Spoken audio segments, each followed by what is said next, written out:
Welcome back to Tag Happy Tips, where today we're talking about the Motion 5 Scribble effect. We're now on to episode 3 of 4. Now, if you haven't watched number 1 or 2, I recommend at least watching number 1 to help kind of ground you in this workflow.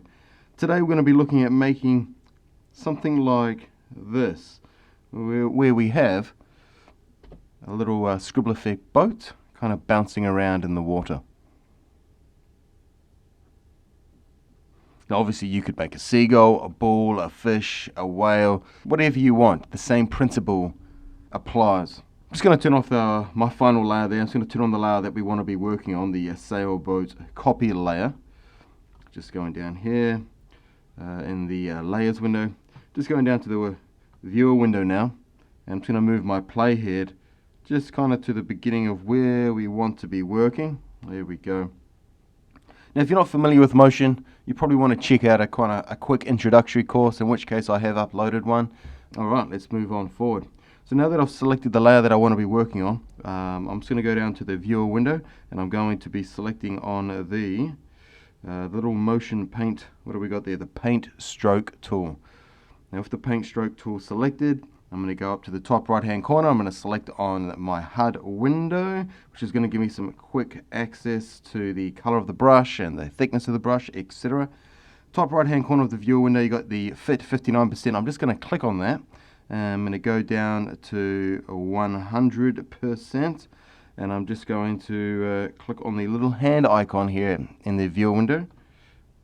Pan, and then click and hold and kind of just drag my image out until I get to the point that I want to be working on. Alright, back down to the paint stroke tool. I'm going to be making sure that it's going to be a white in color. So I just selected on the color icon. It brings up my color window. White is selected. I think I'm going to be working around 18 pixels. I will do a quick test on that. Cool. Alright, quick draw. Yeah, maybe a little smaller, to be honest. Up to my layers tab, right click on what I've just drawn, and I'm just going to go delete. There we go. Alright, select the layer I want to work on in the layers tab, down to the paint stroke tool. I'm just going to make that a tad smaller, 16. There we go. Alright. Now I'm just going to start to draw some very simple cartoon style looking waves on my image here.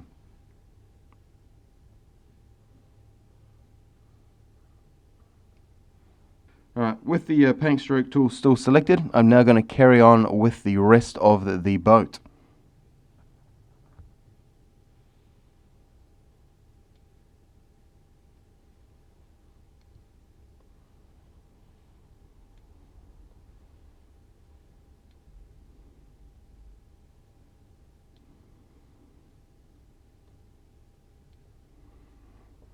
I think that would do for the sake of this tutorial. At the same time, it is a scribble effect. I don't want it to be too perfect. I still want some level of comic and simplicity to the images. Alright, so we can see in the layers tab here, we've got all the different layers that we've just drawn. Going down to the bottom here, we've got the boat, the water. Now, because I only want this one layer to be the color, the aqua color, I'm not going to group it. So with that layer selected and my HUD window open, I'm going to select on the, what have we got, the outline color tab here, up to my color window, and I'm going to select on cyan. There we go. Now all these layers above it are the boat drawn layers. So I'm going to click on the bottom layer here, go up to the top, and then I'm going to shift click to highlight all of them, and then I'm going to right click and go group. And I'm just going to label that boat, that group a boat. So I've purposely left the color of the boat white. What that means is I can effectively go into the library over here, go down into filters, down into color, and I'm now going to look for colorize, and I'm going to apply the colorize to the boat layer. As you can see, the colorize is now made there almost a skin tone, and the purpose of the colorize is to effectively take any black or white value, 100% black or white, and allow us to isolate that value and then change it to whatever color we want. So in this case, our value was white to begin with. So while the HUD window is open, I'm going to go down to the reramp white 2, click on the color, and I'm now going to select the magenta. And as we can see, now the boat color is magenta. Now instead of purposely doing every single layer the magenta, by doing it the colorized route, it just means that in the future, if you wanted to group other drawn parts, or you wanted to change the color of a transition, a word, etc., you don't have to go through each individual layer to do that. You can just select on the Colorize tab, revamp to white on the HUD, and you can select whatever color you want at that point. Alright, back to magenta. Now that color is selected, we can see, just looking at the viewer window here of the boat, that the boat itself is above the water. Now we want the water to be above the boat. So I'm going to collapse the layer in the Layers tab of boat, and I'm going to take the water layer and I'm going to drag that above. And as you can see, this little line appears. I'm now going to, I left it too long. Let's let go here. And I'm going to drag that above and drop it when that line appears. The water is now above the boat, and if we go back to the viewer here, we can now see the actual water, the waves, is above the boat layer. The next thing we want to kind of move on to now is to kind of add the motion to the boat. So as it stands, it literally is just a static image, as we'll have a look. Just a quick scrub through. You can see the boat is not moving at all in any sense. Alright, well, let's just close these down just for the time being to clean up the screen here. With one of the boat layers selected, we can go across into a library. Now if you had watched any of those earlier Scribble Effects series, you would have known that I had saved one into the favorites. Now if you haven't watched them, go back and watch series 1 where I do talk about favorites. In this case though, I'm going to go back into the library, back up to behaviors, down into shape, and across into randomize shape. And I'm going to drop the randomize shape on the top of the window of the boat. With randomize shape selected, I'm now going to go up into the inspector window, top left hand corner, making sure behaviors is selected because that is what it is. And on the randomize shape, I'm going to change the amount down to 5. Now I've already done this a few times and I like 5. You may like it to be more or less with movement, but this effectively controls how strong that scribble effect is. Now that 5 is selected, go back to the Layers tab, click on Randomize Shape, and I'm going to duplicate and drag that down to the one below. Now, if you had already kind of pre-saved this randomized shape because you had done the earlier tutorial, you could go down to the favorites and select on the one that we had labeled AAA, a randomized shape. And you can also just drag that across onto the layers that we want to apply that scribble effect to.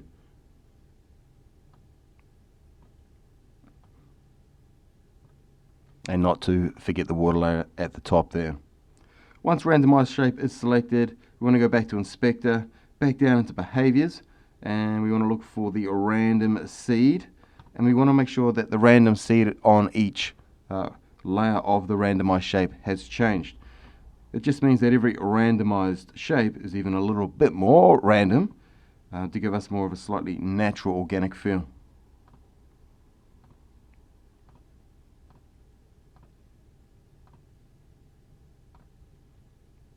There we go. I'm just going to collapse my layers here to keep it nice and tidy. Done. I'm going to go back to the viewer window here, and we're just going to give that a little play. And there we go. We've now applied a scribble effect to those lines that we had drawn into the shape of a boat and water. Now, the water is a little rocky, and I would like the boat to kind of have a little rock to it. So I'm going to group the water and the boat together. So I'm going to click on the water, shift click on the boat group layer, right click, and I'm going to group. And I'm now just going to label this boat and water. Once we have created the boat water group layer, we're going to go into inspector, down into properties, and we've got the rotation. Now if we go under the rotation, right click on this little drop down arrow here, we can go add parameter behavior, and I'm going to go down to oscillate. Now it's added a a motion, a rotation of back and forward automatically to that group layer. Now we can see that it's gone a little bit crazy, and if we kind of just jump past that, the oscillation effect is quite extreme. Because of that, we're going to go into the Behaviors tab, which looks like it's taken us there already, so that's Inspected Behavior, because the oscillation is a behaviors effect.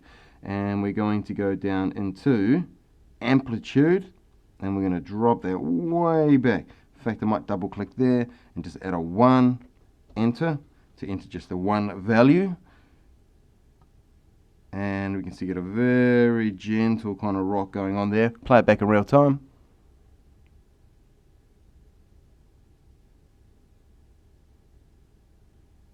There we go. Now the next thing I want to do is make sure the boat kind of stays in the same location on the water in reference to its surroundings. Now to do that, we want to add a match move. So with the boat water layer selected, I'm going to go back up to Library, down into Behaviors, down into Motion Tracking, Match Move. I'm going to drop that on the boat layer. Now going back to the viewer window here where the boat is, we can kind of see a little kind of, in this case it's now yellow, it was red, anchor points that I'm moving around. And I want to set that where I want the boat to kind of stay too. So I'm going to bring the playhead back to the beginning of what I want to be recording or matching to. And I'm going to now take my little match move playhead and drop that on a very high contrast, stable section of the screen. Going back up to my HUD window, top right hand corner, and clicking. This gives us now some control points for that match move. Yes, position is selected, and I now just want to analyze. Alright, that didn't take too long. And as you can see, if I do a quick scroll through this, the boat is saying now relative to the rock, and it's kind of going off the screen here. It's maybe not what I want. It's quite simple to then just click on the boat layer in the viewer window, bottom left hand corner. Make sure that your transform tool is selected. Click, and you can just move that boat layer to where you want. It won't affect the match move at all. Just another quick scrub. There we go. It looks good. And play.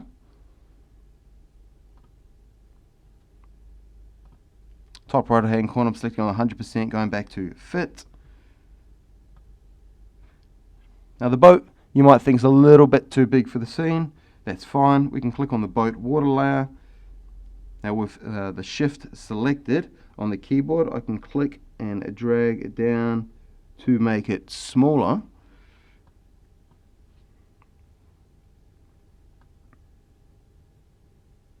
Just centering that off. And here we go. A very, very quick scribble effect that you can apply, like I said earlier. You know, boats, clouds, water splashes, dolphins, fish, bulls, sunglasses, a hat that somebody might be wearing, tears, love hearts, a lot of different things, text. Not only can you kind of just obviously create these different shapes and apply the scribble effect, you can also add an outer glow stroke and give it the neo effect, which is very, very common across YouTube right now in travel vlogs and dance videos, things like that. Now from here, we're working in motion to create the scribble effect. You can quite easily export this into other projects like Final Cut Pro X and DaVinci Resolve. Quite simply, it does not take a lot of time. Now if you're interested in learning about that round workflow from, let's say, Final Cut Pro to Scribble Effect in Motion and back to Final Cut Pro, or from DaVinci Resolve and going through the motions, look out for episode 4. That will be uploaded shortly. For the time being, I thank you for being here, for watching this. If you got any comments, please put them below. If you like what you saw, give me a like, give me a subscribe. I'll see you next time.